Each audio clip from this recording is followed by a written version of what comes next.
thank you everybody for being here today. And I have state numbers as of yesterday and Boston numbers as of today, and then I'll go into my remarks. The state numbers as of yesterday: Massachusetts had a total of 94,220 cases, an increase of 527 over Tuesday. The state now has confirmed 6,547 people have lost their life. That's up from 74 the day before. The Boston numbers as of today: we now have recorded cases of coronavirus complete 12,634. It's a one-day increase of 46 over yesterday. We have now confirmed 6,772 fully recovered COVID cases in the city of Boston. 627 people have passed away, and we had no new deaths recorded yesterday, thank God. Nationally, the total number of people who lost their lives due to this virus has reached 100,000 people. That's 100,000 Americans that have died of COVID-19. Whether it's one or 627 people that we lost in Boston, or any one of the 100,000 worldwide, each of those Americans were very special. Each of those Americans were loved. Each of those Americans leave behind family and friends who are grieving. In many cases, the grief is compounded by the fact that they could not be with their loved ones on their final day. Our prayers, thoughts and prayers are with those who have lost loved ones and their families. We want you to know we think of you every day as we work to contain this cruel virus and prevent as many future deaths as we can. That's why we're taking every single step, precaution that we can. And that's why we're making difficult sacrifices both individually and together as we go through this virus. And that brings me to some major news today. The Boston Athletic Association, with our input and support, has determined that the traditional one-day running of the 124th Boston Marathon is not feasible this year for public health reasons. There's no way to hold this usual race format without bringing large numbers of people into close proximity. And while our goal and our hope was to make progress in containing the virus and recovering our economy, this kind of event would not be responsible or realistic on September 14th or any time this year. So instead, we'll be joining and supporting the BAA, an alternative approach to the marathon that allows runners to participate remotely and allows all of us to celebrate this meaningful race in a way that we can, and also support our charities and our local economy. I'm going to have BAA President Tom Grilk share more about the event and what the registered runners need to know. I just want to acknowledge this is a difficult adjustment, and I'm grateful for the work of everyone involved, including the cities and towns along the route, the governor, the legislature, and John Hancock, the sponsor. We made the decision to postpone the marathon early in the onset of the crisis around March 12th. At that time, we had 20 cases of coronavirus in Boston and roughly 100 statewide. At the time, it was a forward-thinking decision, and it was the right decision. It helped us set the tone for major decisions nationwide, so we should all be proud of that. It became clear as this crisis developed that September 14th was less and less plausible. So the BAA and our partners have been studying the alternatives for everyone who invest time and energy in this race, the runners, the sponsors, the charities, the local businesses, the spectators. This is a challenge, but meeting tough challenges is what the Boston Marathon is all about. It's a symbol of our city's and our Commonwealth's resilience.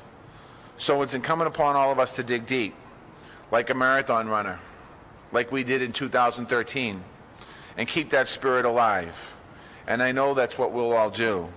Now I'd like to ask Tom Grilk to come up here and say a few words, and then I'll continue my updates.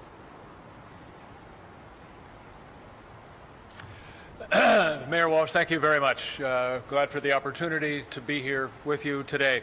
We're here again, we the BAA, to support the very difficult decision that the governor, the mayor, and public officials all along the marathon route needed to make to safeguard the health and safety of all participants, volunteers, fans, community members, everybody associated with the Boston Marathon every year for so long, for 124 years. The issues surrounding the coronavirus continue to be urgent, to be challenging, and perhaps worst of all, ever-changing. As such, we understand the decision to cancel the in-person mass participation marathon for September 14th, the marathon as we have known it. And we at the BAA are now planning instead an historic virtual Boston Marathon that will feature an entire week of events and activities for our athletes and supporters to participate in. Now, with respect to those who have entered the marathon for 2020, we will be refunding entry fees to everyone who is a registered participant in the race, and we have plans to provide finishers of the virtual race with various items that they would expect, such as their participant shirts and the unicorn medal that so many of them strive so hard to earn. Now, while we can't bring tens of thousands of people from around the world to Massachusetts for the marathon this year, we do hope to bring the spirit of the Boston Marathon to the world, and we'll do our best to do that. We know there will be many questions, and we'll answer those in the days and weeks to come. More information will be sent directly to all participants, and also will be available on our website. And I'll be happy to take more questions later on after the mayor finishes his other remarks.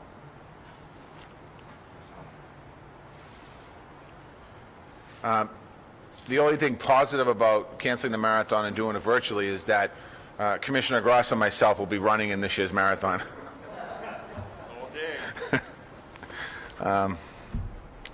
This coming Monday, June 1st, is also a significant date in Phase 1 of the state's reopening framework.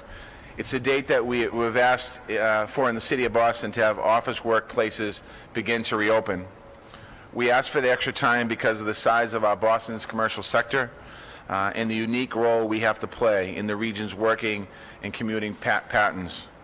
We wanted employers and landlords and building managers to have the time to make plans, and we wanted to develop detailed resources to strengthen and support those plans. So today we are publishing guidelines for offices on how to keep workers, clients, and customers as safe as possible during the gradual and limited reopening that we have. We take the state's safety standards for this sector as a starting point, and we supplement them with recommendations from the CDC, the U.S. Chamber of Commerce, and industry associations, as well as input from local building owners, property managers, and workers. The result is not a mandate, but a detailed and usable best practice framework. It covers social distancing, hygiene, staffing, operations, cleaning, and disinfection. I'm not going to go into detail here today, but you can read them or download the framework that we put together at boston.gov/reopening. But I'll mention some guiding principles that I believe apply to the entire reopening process. First, going back to work brings risk. The fact that your offices are running at low capacities and you have measures in place doesn't mean that risks are eliminated. You have to manage it on an ongoing basis. All of the plans must include mechanisms for scaling back as the COVID-19 cases and deaths begin to spike. Second, nothing close to old normal routines will be possible until a vaccine or an effective treatment for COVID is ready. That's why everyone who can work from home should continue to work from home, and we're stressing that. Finally, equity is essential for the effective risk management. If you don't plan at every single step for those needs who are disproportionately impacted, you will have disproportionate impacts, and those impacts will affect your entire workforce. Equity starts with talking language and culture, and taking language and culture into account, and communicating to the workers and the public. And it requires a complete view of the workers who make your office run, from the front desk staff to the custodians to the CEO. Again, this is best practice resources that you can apply in your workplace. I urge all employers and landlords and property managers to make use of it. We'll be happy to take questions and take feedback, adjust or adapt as we move forward here. We're also going to be consulting with our new Boston Reopening Advisory Board on safety and recovery needs in offices and other sectors of the economy as we continue to open up other sectors of the economy. This is a diverse group of leaders from business, healthcare, education, labor, arts, and the faith communities. We all share a strong consensus that worker safety must be the priority, and any setbacks we suffer will be much more costly, and so we need to get it right the first time. I also want to make clear that any office outside of Boston is welcome to download these guidelines as well. The more workspaces with comprehensive plans, the safer we will be and the less of a spike we will see. These guidelines also represent steps we have taken and continue to take here at City Hall and other city buildings. City Hall remains open to the public by appointment only on Tuesdays and Fridays. But I want to note City Hall will also be open this coming Monday for the extended June 1st property tax deadline we put in place to provide flexibility for homeowners. We would prefer to take payments online at boston.gov or over the phone by calling 311. But staff will be available here Monday at City Hall on a walk-in basis to answer any questions and process payments.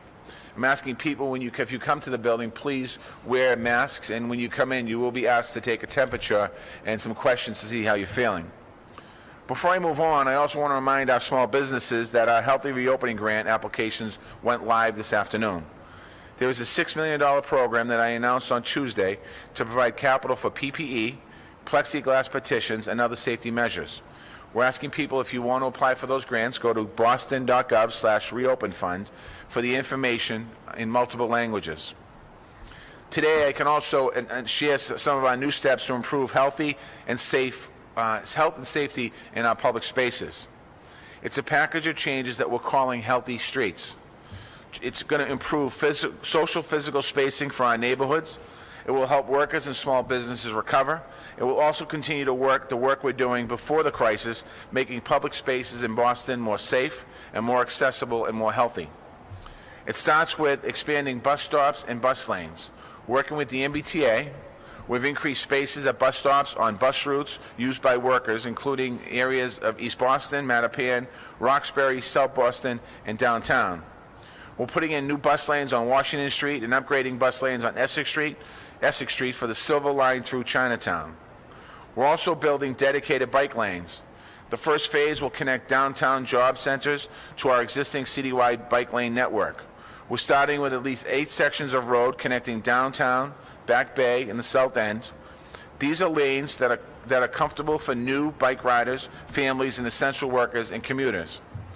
We're also going to continue to study opportunities for opening up lanes to pedestrians on some of our neighborhood streets. Each of these measures are quick-built projects that can be adjusted on community feedback. And we're going to be proactive with the community in getting their input. You can find the details of all of this that I talked about today at boston.gov/healthystreets. We're also moving forward with outdoor seating for restaurants. As of this morning, 264 establishments in Boston have expressed interest in seating on sidewalks or parking lanes, and we are currently reviewing all of the requests. As the state continues to develop the timeline and framework for restaurant reopening, the city is going to be ready to help where it can to those who have expansion and safety when that time comes. So as restaurants think about we can expand them, we're going to be working on that. Taken together, this is a bold package of street and sidewalk improvements to undertake on a short timeline. We're excited to see how they're used and how they inform our public spaces and investments moving forward. And I just want to ask the communities to be patient with us as we do them. A lot of people might first say we don't want them in our community, and this is a pilot program. We're going to see how they work as we move forward here. And this is something that's not new in the world. Many of what we're experiencing here and looking at in Boston, we've seen in European cities, and something that people have been talking about a long time in Boston. We're going to take this opportunity to try and help our businesses and help alternative ways of transportation. I can also announce today that new grants from the Boston Resiliency Fund. This week we're giving grant applications to 20 organizations, which total $780,000. In keeping with our commitment to equity, 60% of these organizations are led by people of color, and 45% of these organizations are led by women. We focused this week on continuing to bring food to seniors and homebound families with groceries and meals that are fresh, nutritious, and culturally appropriate. We expand the COVID testing in the South End with the South End Community Health Center. And we continue to fund organizations that support people experiencing homelessness, like Project Place and Circle of Hope. And we're especially proud to support grassroots organizations. These organizations are run by community members. They hire locally, contract locally, and they're all about neighbors helping neighbors, including seniors, at-risk young people, and people who have experienced trauma. In all, we have given out over $19 million to more than 230 organizations all across the city. One outcome of this work we are especially proud of is the way that it has brought contributions to the immigrant community on the forefront. As I said many times, 28% of Bostonians are immigrants. 36% speak languages other than English at home. Immigrants are overrepresented in our healthcare workforce, in our essential workforce, and our lower income workers. Our city truly couldn't run without them. And in fact, our city would not exist without them. So connecting immigrant communities to the resources during this crisis has been a major focus of my administration. As the Boston Resiliency Fund began to support immigrant organizations, we realized they could not have a greater impact on working in fundraising together. So for that purpose, we launched the Boston Immigrant COVID-19 Collaborative. We started with $650,000 from the Resiliency Fund in partnership with the Brazilian Worker Center, the Agency Alpha, Rion Immigration Center. We grew the collaboration to 13 organizations that have been able to serve over 20,000 families here in the city of Boston. And when the Philanthropic Foundation saw the work of the collaborative was doing, they wanted to support it. So I'm grateful to announce that new contributions totaling $1.75 million to the Boston Immigrant COVID-19 Collaborative. Major donations are from the Klarman Family Foundation and the Open Society Foundation as part of their global initiative to combat the effects of the COVID-19 in vulnerable communities all across the world. Additional support is coming from the United Way, Cradle to Career Grants, the Fireman Family Foundation, and the Tom Forham Foundation. We are already hearing back about the impacts that these collaborations are having. We heard from a young woman who was being helped in her high school community at the Boston International Newcomers Academy in the Boston Public Schools. She came to Boston after being displaced by Hurricane Maria in Puerto Rico. She depends on this school community as her lifeline, and it's still there for her. We heard from a mom who escaped violence in El Salvador and was working under a temporary protective status. Now she's dealing with cancer treatments, but she continues to be a rock for her 9-year-old daughter and other family members. We learned about large families connected to the Caribbean Youth Center where all the working age adults contracted the coronavirus and lost their income at the same exact time. All of these stories and many others we heard because these individuals sent messages of gratitude to the organizations who helped them and for the support they got through the collaboration and the Resiliency Fund. They wanted us to know how grateful they were, but the truth is we are grateful to them. They came here asking for nothing more than a chance to work hard, and COVID took them down. Providing some support to help them get through a hard time is the least we could do. So when I hear reports of discrimination these days, especially against Asian Americans, it gets me upset and angry. It happens around the country, and we've heard of some local incidents as well. We won't and we shouldn't stand for this here in the city of Boston. That's not how a strong community reaches out in hard times. We don't need to scapegoat people. We need to stand together. That's why I'm proud to be from a family of immigrants and a city of immigrants. I'm proud that our immigrant COVID collaboration and all the work that they're able to do, and I want to thank all the donors for helping us with this. I want to close by another unsung hero in our city. May is National Older Americans Month. The theme of 2020 is Make Your Mark. It's a way to celebrate the contributions of older adults that have made and continue to make in our neighborhoods and our communities. They are role models for how to make your mark on our community today. I want to mention one person who embodied that spirit. Billy Boyle was a veteran and a retired firefighter from Charlestown who passed away yesterday. I got to know Billy because you couldn't go to Charlestown without meeting him and seeing the positive impact that he had in the community. He was a charter member of the Bunker Hill Associations that organizes many of the Bunker Hill Day events. He helped found Charlestown Against Drug, mobilizing a community against a crisis and helping young people get into recovery and the impacts of addiction. Those are the kinds of lessons he taught that we are relying on today. I am grateful that he was there in January when we reopened the renovated Engine 50 Firehouse where he served in Charlestown. I am grateful that a week ago, Laurie and myself got a car parade. We're in a car parade for Billy with his neighbors, friends, and fellow veterans, as many people he helped encourage over the years. There was over about 100 cars in the parade, beeping their horn and tooting Billy. He was in his house. He couldn't come to the window. He was too weak, but his granddaughter was live streaming it, and he was watching on TV. And no sooner than I got back in my car, he called me to tell me how amazing it was and how proud he was to be from Charlestown and to be a Bostonian. The Bunker Hill Day events will be coming up, and I know that they'll be all different this year. But Billy Boyle's legacy will help keep that fighting Charlestown spirit alive for generations to come.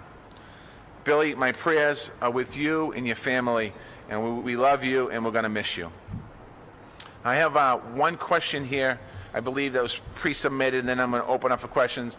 We have Tom Grilk from the BAA. Obviously, they'll answer any questions around the marathon. And I have Commissioner Gross here as well with us today to talk about any questions that might want to talk about what's been going on in the city over the last couple of weeks with some of the violence. So I'm going to start with the first question from the Boston Herald from Sean Carter, and then I'm going to open up. I think that's the only question I have. Two questions he has. What's the level of concern about possible cuts to the state aid in the coming state budget, and how will Boston bridge the gaps that would come from greatly reduced state aid to the city of Boston? Certainly, we're all concerned about any cuts to state aid. It's our second largest source of revenue, and any cuts to state aid will impact our ability to provide core municipal services that our residents have depended on during this time. We're going to continue to monitor and evaluate the fiscal realities of the situation, and certainly what the realities are here in Boston. And I also just want to let people know that in my many conversations with the Speaker and the Senate President and the Governor and the chairs of Ways and Means, they're looking at a really difficult year at the State House. They've lost a large percentage of their income revenue. So I think as we move through this next reopening phase of the COVID-19, it's incumbent upon all of us to make sure that we get it right. Because I don't think our economy, the impact of a second shutdown on our economy could be even more devastating than the first. So I'm hopeful as people return back to work. I didn't say it, I don't think today, but I'm going to say it right now. We're asking you to wear face masks when you're traveling to and from work. We're asking you to frequently wash your hands while you're at work.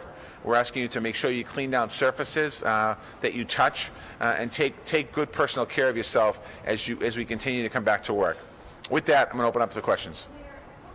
Decide to know that you couldn't continue to use the marathon. What changed from the time when you decided? Yeah, the question is, at what point did we think about or realize that the marathon potentially couldn't happen this year or wouldn't happen? I'll take a crack at that, and I'll turn over to Tom. For me, it was probably the surge in April. I realized that at that point, I think we had a couple conversations right after with the BAA, the board of directors, but right around the surge, I realized that we were climbing in cases. We were maxed out in our hospital emergency rooms, and I realized that the downside of the curve, which we're on the backside of the curve, is going to be going for some time, and the concern of a second surge really put fear in me. It put fear. When I say fear, made me have some real reservation about can we have the marathon or not. All the experts are saying that potential second surge could happen any time between August and October, and the marathon was scheduled for September 14th. So rather than prolong this and have runners train and lock everything up, I felt that it was going to be very difficult for us to have it. Still holding out hope until I got a call for the BAA. We talked last week, and the BAA had some concerns as well. But I'm going to ask Tom if he wants to try and tackle that a little bit. As to when we, that is to say, everybody involved, knew that the marathon really, realistically could not take place, we take our guidance from the mayor, from the governor, from public safety officials whose job it is to do that. And at the same time, we monitor and watch as closely as we can so that we're informed enough to be ready when a decision such as today's is announced, and also so that we're ready to know if the marathon as we have known it will not take place, what will. Because we feel a strong obligation to all of the constituencies that we serve, all of the people in so many capacities, whether they're runners, volunteers, people who live here, people whose businesses to one degree or another depend upon business from the marathon. We wanted to be ready to do whatever we could to address and meet their needs at such time as this might happen. So, yeah. Sorry, I can't hear you. Do you think how momentous The question is, how momentous an event is it to cancel the Boston Marathon? Well, the spirit of Boston and the spirit of the Boston Marathon is to be strong and to be smart. And when necessity drives you in a direction you might not have liked, you need to have the strength, the wisdom, and the guidance from public officials to do what's right. All the way back in 1918, when it didn't make sense to have a Boston Marathon the way it's normally run, or was in those days, there was a military relay instead. One has to see what's going on in the world and listen to and learn from public officials whose job it is to take care of everybody. So.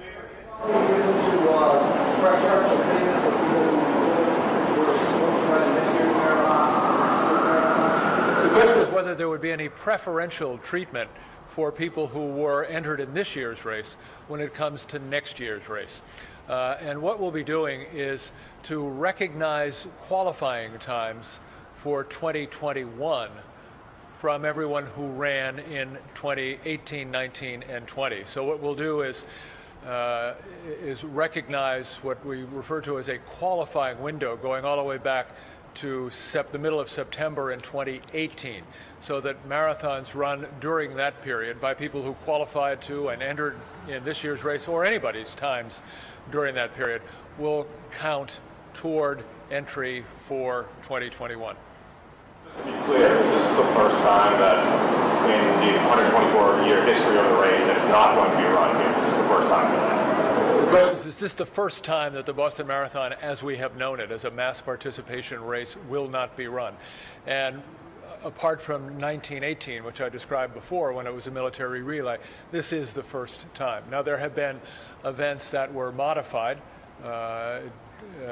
In 2012, it was a very, very hot day, so we gave people the opportunity not to run if they wanted not to run, and they could run the following year.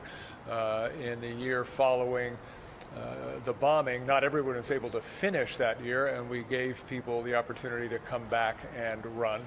There was a time when a volcano eruption prevented people from getting to Boston, and accommodations were made for them. So there's a pretty rich history of accommodation and addressing reality. This is this year's reality. We lost the Esplanade and now the Marathon, which is pretty worth to talk. A lot of people are just thinking right now that things are just not happening. Is there any sort of voice?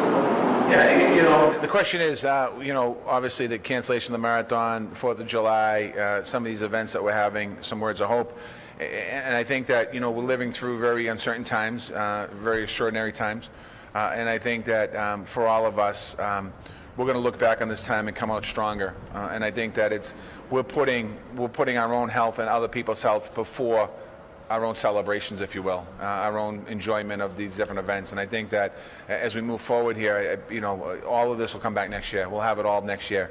And I think right now the best celebration we can do to each other is by respecting each other and supporting each other and not spreading the virus. Economically, it's a big hit. I mean, there's no question about it. I mean, this entire 3 months has been a big hit for most sectors economically. Certainly, we're feeling in our budget. Our restaurants are feeling it. Our small businesses are feeling it. Many of our, you know, offices are feeling it. We'll survive. I think it might be a different reality for a lot of people. I mean, I know that as we move forward here, You know, I was just, as Tom was talking about the marathon a minute ago, I was looking out, this is exactly where we have the pasta dinner, the night before the marathon, and we have thousands of people from all over the world. We serve them food right here, and they come to Boston because they love Boston, and, you know, it's going to be a weekend that I certainly miss and a lot of us miss, but we'll be stronger for it in the 125th running of the marathon.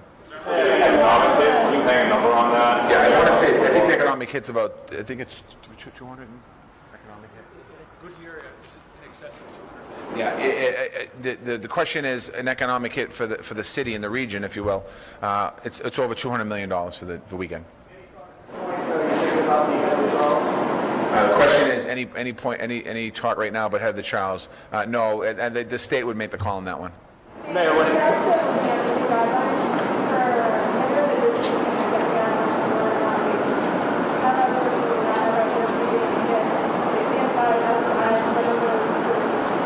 The question is, when is businesses, restaurants, going to have the guidelines for what's going to happen with the restaurants? And we're working with the state right now, waiting for the state to finalize the guidelines. We're expecting them to be probably within the next 24 hours on what they're going. Yeah, we'll know from the state whether it's indoor, outdoor, both. We'll know from the state. We don't run that. We don't. I'm following direction from the state on that one. Mayor, for restaurants, what are your thoughts on potentially closing some streets to give them space to have outdoor seating? The question is, on certain restaurants, closing some streets to have outdoor seating. The answer to that is we have to take it on a one by one approach. I think that we have to really look at. I mean, the obvious street is Hanover Street. It's been asked here before. Potentially shutting down Hanover Street. There's a couple concerns I have there. Is that we have a fire station about a quarter of the way down Hanover Street that needs to go right or left out of the firehouse to protect residents and businesses, and then Hanover Street potentially could help the business on Hanover Street, but then you have all the adjacent streets that there are restaurants on. So we're going to take that one restaurant at a time, one approach at a time. We're actually doing it right now, looking at see where we could do it. We have to also take into account public safety and flow like that. So every option's on the table. Yeah. I'm going to ask the commissioner to come up and address questions you have about the violence.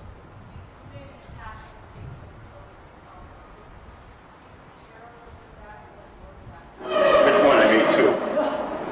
So, absolutely I did. So, good afternoon, everyone. What I was talking about in my Facebook post is that last night at about 11:55 p.m., officers from Area B3 responded to 5 Ames Street for a report at that time of 7 to 8 people shot. On arrival, they located 5 victims in an outdoor crime scene. They were taken to a local area hospital, where unfortunately one adult male succumbed to his injuries. At the same time, in Mass Ave, in the vicinity of New Market, you had another male shot and another male stabbed that self-applied to the hospital.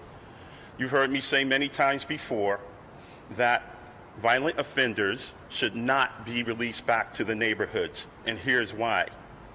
You're taking people from a controlled environment that have not been fully rehabilitated. That's what you pay taxes for, full rehabilitation. Not one judge has ever provided a certificate that said that any COVID-19 releases are fully rehabilitated. And as well, to those releasees, it's unfair. You're taking someone from a controlled environment where they have 3 meals, a bed, and physical and mental health care, and many of them are going back to neighborhoods that test the highest for COVID-19 positives. They are coming back without a reentry program. No meals, no housing, no money, no mental or physical health care. You tell me, where does that make sense in anybody's book?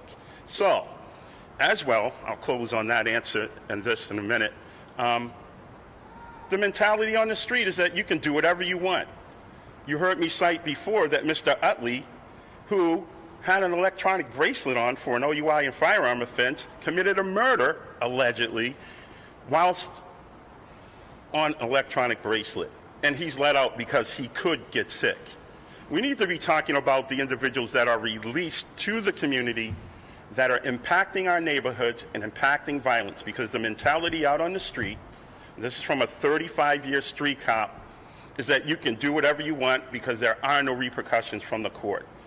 And just to be fair, I used to go to MCI Concord 3 years in a row, restorative justice. For people that cannot function properly without hurting people, they have to be rehabilitated on the other side.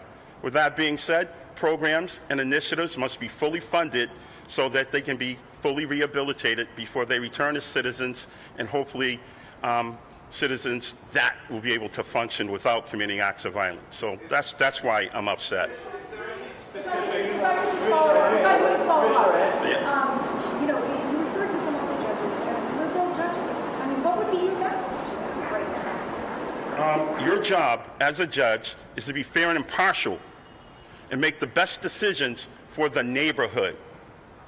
So, it's quite obvious that repeat violent offenders are murderer, gangbangers. There was even one guy released that sex crimes and child pornography. How does that make sense? Here's something. If you feel so comfortable releasing them, let them stay in your house with your family. Now let's see if things would change. Come on. We're in the middle of a pandemic. Look at the numbers. 5 homicides in a row. The attempted murder of 4 police officers in broad daylight. A 10-year-old girl getting shot in her apartment. A 17-year-old girl getting murdered on the street. The mentality on the street is we can do whatever we want because there's no repercussions. The courts are closed. We can do what we want. So, how about this? Use your common sense and be fair to the people in the community. The people getting out are not fully rehabilitated, and you do not have a reentry program. It's not fair to them or the community. Sir? I know you had a late last time. Can you talk a little bit about the NAACP? It's something that you track. This is something going to work with the Boston Police. Could you maybe talk a little bit about that? Well, the NAACP, and you've always heard me say, folks, I give credit where credit's due. There was one time you heard this moniker of stop snitching. That's no more. That may be gangs against gangs. The people of Boston and the neighborhoods are helping the Boston Police Department. President Sullivan from the NAACP has pledged to work with the Boston Police Department, the mayor, the cabinets, to inform people about how we can help them, how we can help rehabilitate people behind bars and as they return as well. So we can tell you more about that program at a later date. I don't want to say anything that's misinformative. So, Is there any specific shooting that happened recently where you can definitively say the shooter had been released from prison or jail because of COVID-related incidents? we can't comment on that because it's an active homicide investigation. But still, common sense, folks. What do you think people that are committed to acts of violence and carrying guns are thinking when you see a murderer released? Or how about this? The month of May, we had over 45 firearms removed from the streets and or taken in search warrants. 24 individuals had firearms on their person. Out of the 24, 16 were verified gang members. You tell me, use your common sense. Why would these individuals, several of them, be bailed back into our community? It doesn't make sense. We have to hold people accountable. Accountability is key. You do not get a pass if you're a judge. And again, talk to the people in Boston that are suffering. You should have saw the people last night. You saw the people at Bromley Heath. Mass Ave, 4 officers that almost killed by a gunman that was released in January. I think that the citizens of Boston deserve better than that, and even the releasees as well. You should have a plan in place so that they're not set up for failure. Additional details you can share about the violence last night? We've heard about the couple shooting in Dorchester. We heard that there might have been a birthday party involved. Can you speak to any of that? All I know is that there was some type of social gathering, and an altercation may or may not have taken place, but if it did or didn't, either way, a gunman opened fire on individuals, resulting in 5 people being shot.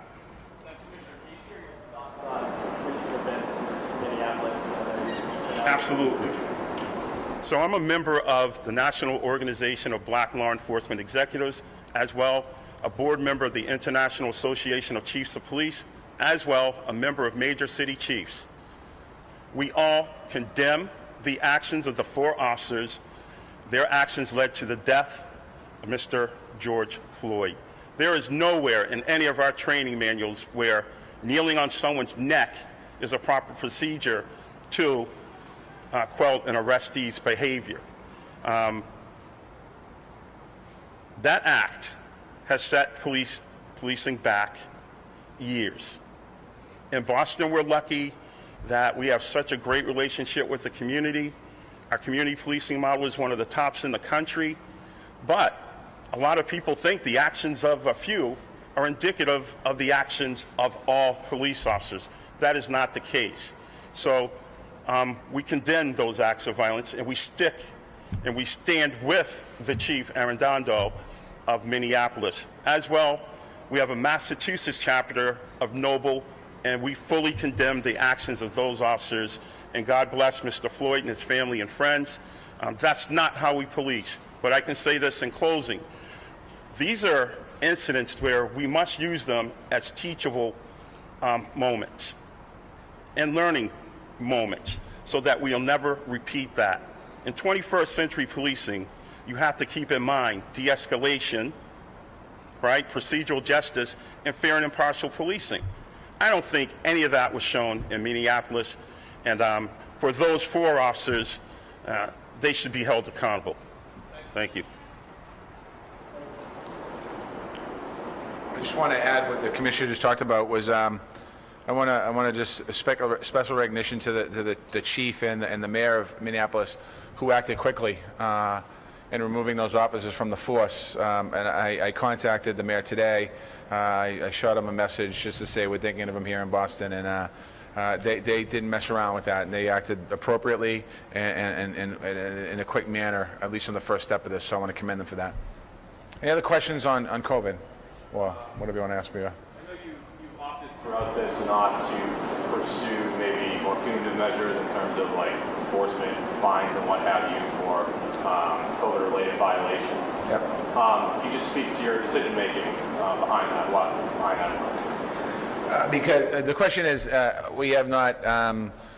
I've stuck to my decision as far as when the governor came down with a mandatory mask order, or we did mandatory orders here in the city of Boston, or recommend a curfew, whatever it is, that we did not fine people and have not fined people, because I honestly think it's incumbent upon people to take responsibility for their actions when it comes to protecting their personal health. And I think that's one of the biggest reasons for it.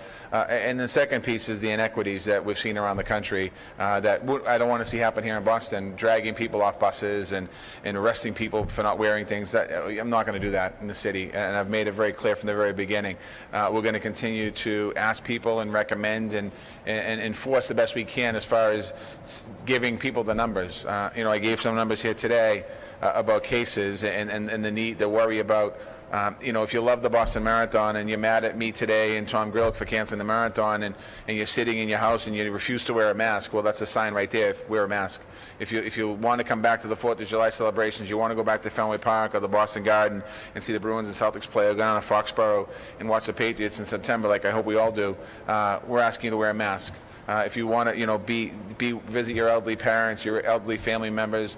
If you're concerned about people who've lost their life, we're asking you to wear a mask. These are all things that we've been asking all along. I'm going to continue to ask. If there's a second surge, is there a plan which you could change that path? I mean, I can't predict the future, so I won't say yes or no to that one right now. I'll wait to see what happens. I do know that this issue, the coronavirus, as I said many times, every week brings new challenges, and there's been no consistency in weeks, and we're at different stages of it, and a lot of it's going to be based on data. When Marty Martinez, we have a report every morning. He comes back and tells me that we have a spike in ICU beds, and we have a spike in positive cases again, and we have a spike, in COVID, a percentage of people higher than right now. We're at 27% positive people taking Boston. If we start to go the wrong way in that, then we'll take the next steps. Just two quick clarifying questions on this. The construction suspension, there were no fines for that. No. No, I don't think anyone received it. It's not, to my knowledge, no one received a fine for working. We stopped some jobs, but to my knowledge, and I'll get you the accurate information just so I don't misspeak here. And the second one, the curfew, I mean, that was That was a recommendation, correct? It wasn't, It's still in place, a recommendation. right, yeah. But it's not like people are getting citations for being out and about. No, but last night's shooting is a great example that if people follow the recommended curfew, you're in the house at whatever time that was, 11:30 last night, and you're not on the sidewalk. Businesses that their employees aren't wearing masks, are you considering or would you fine the businesses whose employees don't wear masks? I haven't thought that far. I'd have to wait and see how that works. Even like businesses now, like grocery stores and Well, convenience stores and things like that. I think that the question is about businesses and their employees not wearing masks. I think one of the concerns I have right now, quite honestly, is not all businesses are providing masks to their employees. And I would recommend that that's incumbent upon the business owner to provide masks to their employees. There's a couple coffee shops, I won't call them out right now, that are in Dorchester that people are working in there and they have gloves on but no masks. I asked one of the people the other day, you don't have a mask? You know, my employee didn't provide it to me. So I think it's incumbent upon employers to provide masks. And it's in the rules and regulations that we're giving for officers.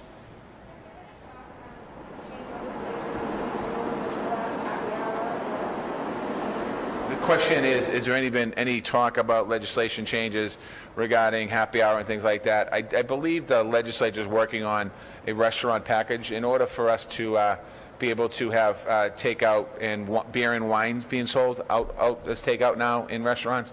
There had to be a state law, so I believe there's some. I'm not sure about happy hour. Probably not happy hour because we probably would want to discourage happy hour right now. But I think there's definitely some other pieces that I'd like to see in that legislation that will help businesses. Yeah. Reports, I hear one nurse at a hospital in Boston tells me there's plenty of PPE, but then another nurse at a different hospital in Boston just this week said there were no yellow gowns in the ICU, and they're still being forced to use them, despite the fact that the hospital is apparently donating PPE. I think I saw the story on TV. Right, but it's continuing. Just a couple days ago, a nurse in the ICU said there were no yellow gowns. There was a story on one of the TV stations the other night about one of the hospital systems here in Boston. I don't know if I can name them, but donating medical supplies to public safety officials. And there was an assumption that some of that came to Boston from that healthcare system. That did not come to Boston.